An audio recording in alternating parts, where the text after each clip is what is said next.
प्यारे बच्चों, सुप्रभात। आपके सुस्वास्थ्य व खुशहाली की सदैव प्रार्थना करती हूँ। अच्छा बच्चों, आज हम आपकी हिंदी पाठ्य पुस्तक सुनहरी धूप में दिए पाठ 13 को पढ़ेंगे। इसका शीर्षक है बाल वर्णन। इसमें कृष्ण भक्ति शाखा के प्रसिद्ध कवि सूरदास जी द्वारा रचित भगवान श्री कृष्ण की बाल लीलाओं का अत्यंत मनोहारी व बड़ा ही स्वाभाविक वर्णन है। आइए पहले पाठ का परिचय पढ़ें। पाठ 13 बाल वर्णन, पृष्ठ संख्या 111। प्रस्तुत पदों में महाकवि सूरदास ने श्री कृष्ण की लीलाओं का नितांत स्वाभाविक एवं बाल सुलभ चंचलता से पूर्ण चित्र उकेरा है।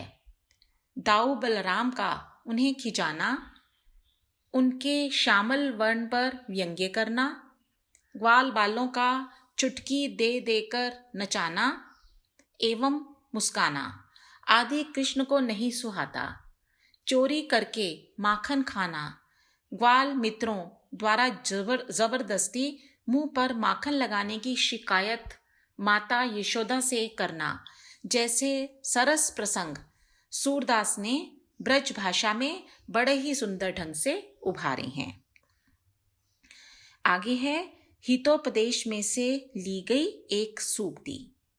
हितोपदेश एक अति प्राचीन ग्रंथ है जिसमें उपदेशात्मक कथाएं हैं। तो यहाँ पे जो संदेश दिया गया हितोपदेश में से वह पढ़ते हैं। छोटी छोटी बातों में आनंद खोजना चाहिए, क्योंकि बड़ी बड़ी बातें तो जीवन में चंद ही होती हैं। इसका अभिप्राय है कि हम प्राय जीवन में बड़ी बड़ी खुशियों, अवसरों की तलाश में रहते हैं और इस दौरान राह में आने वाले छोटे छोटे खुशियों के क्षणों को नजरअंदाज कर देते हैं। यह उचित नहीं है। हमें अपने जीवन के प्रत्येक क्षण को जी भरकर जीना चाहिए, क्योंकि जो समय बीत गया वह लौटकर नहीं आएगा। अतः बड़े सुखों को पाने की चाह में हमें अपने जीवन के छोटे छोटे खूबसूरत पलों की अवहेलना नहीं करनी चाहिए और जीवन में छोटी छोटी बातों में भी खुशियां तलाशते रहना चाहिए। चलिए अब कविता का आनंद लेते हैं। पहले मैं कविता पाठ करूंगी, फिर इसका हम अर्थ करेंगे। तो पहला पद्यांश है। मैया मोही दाऊ बहुत खिजायो, मोसो कहत मोल को लीनो, तू जसुमती कब जायो।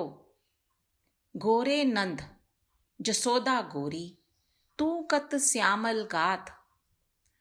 चुटकी दे दे ग्वाल नचावत, हंसत सबे मुस्कात। तू मोही को मारन सीखी, दाहुई कभू न खींचे। मोहन मुख रिस की ये बातें, जसुमती सुनी सुनी रीझे। सुनहु कान बल भद्र चबाई, जनमत ही को धूत। सूर श्याम मोहि गोधन की सौ, हो माता तू पूत। इन पंक्तियों में सूरदास जी श्री कृष्ण की बाल लीला का बड़ा ही सहज चित्रण करते हुए कहते हैं कि बाल कृष्ण अपनी मैया यशोदा से अपने बड़े भाई बलराम की शिकायत करते हुए कहते हैं कि हे मेरी मैया, मुझे बड़े भैया बहुत खिजाते हैं। मुझसे कहते हैं कि तुम्हें तो मूल्य देकर खरीदा गया है। तुम्हें यशोदा मैया ने कब जन्म दिया है। इस बात के लिए वे तर्क देते हैं कि बाबा नंद भी गोरे हैं और मैया यशोदा भी गोरी हैं, तो तुम श्यामल अर्थात सांवले शरीर वाले क्यों हो। तब वे चुटकी बजा बजाकर ग्वाल बालों को नचाते हैं। जब सब मुझ पर हंसते हैं तो वे मुस्काने लगते हैं। फिर कान्हा मैया के प्रति अपनी नाराजगी प्रकट करते हुए कहते हैं कि मैया, तुम भी मुझे ही मारना सीखी हो। दाऊ अर्थात बड़े भैया को तो खींचती भी नहीं हो। मोहन के मुख से क्रोध भरी ये बातें सुन सुनकर माता यशोदा मन ही मन बहुत प्रसन्न होती हैं। फिर वे प्रकट रूप में कान्हा से कहती हैं कि सुनो कान्हा, बलराम बहुत चुगलखोर है। वह जन्म से ही धूर्त है, अर्थात बड़ा झूठा व कपटी है। सूरदास जी कहते हैं कि मैया यशोदा तब गोधन अर्थात अपनी गौओं रूपी धन की सौगंध लेकर कहती हैं कि हे कान्हा, मैं ही तुम्हारी माता हूं और तुम मेरे पुत्र हो। अब अगला पद्यांश है। मैया मोरी मैं नहीं माखन खायो, भोर भये गैयन के पाछे, मधुवन मोही पठायो। चार पहर बंसी वट भटक्यो, सांझ परे घर आयो। मैं बालक बहियन को छोटो, छींको कही विद पायो। ग्वाल बाल सब बैर पड़े हैं, बरबस मुख लपटायो। तू जननी मन की अति भोरी, इनके कहे पति आयो। जिये तेरे कछु भेद उपजी है, जानी परायो जायो। यह ले अपनी लकुटी कमरिया, बहुत ही नाच नचायो। सूरदास तब बिहंसी जसोदा, ले और कंठ लगायो। इन पंक्तियों में बाल कृष्ण की एक अन्य लीला का बड़ा ही मनोहारी वर्णन है। बच्चों, कान्हा को अपने ग्वाल सखाओं के संग माखन चुराकर खाने में बड़ा आनंद आता था। यह कार्य भी उनकी खेल का ही एक हिस्सा होता था। तब गोपियां माता यशोदा से उनकी शिकायत करने आती थीं। ऐसी ही एक दिन जब गोपियां फिर से कान्हा के माखन चुराने की माता यशोदा से शिकायत करती हैं तो माता कान्हा को डांट लगाती हैं। तब कान्हा अपनी माता के सामने स्वयं को कैसे निर्दोष सिद्ध करने का प्रयास करते हैं, सूरदास जी ने इन पंक्तियों में बड़ी खूबसूरती के साथ चित्रण किया है। कान्हा कहते हैं कि हे मेरी मैया, मैंने माखन नहीं खाया है। भोर भय गैयन के पाछे, मधुवन मोही पठायो। आपने तो मुझे सुबह होते ही गौओं के पीछे मधुवन भेज दिया था, अर्थात गौएं चराने के लिए मैं सुबह सुबह ही मधुबन चला गया था। चार पहर बंसी वट भटक्यो, सांझ परे घर आयो।